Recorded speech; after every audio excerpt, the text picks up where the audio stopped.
சிலுவை மரமே நீ சொல், தேவன் உடலெங்கே? உலவும் காற்றே நீ சொல், இயேசுவின் குரலெங்கே?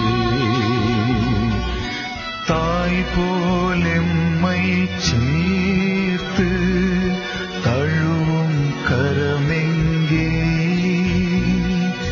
கிளையை பிரிந்த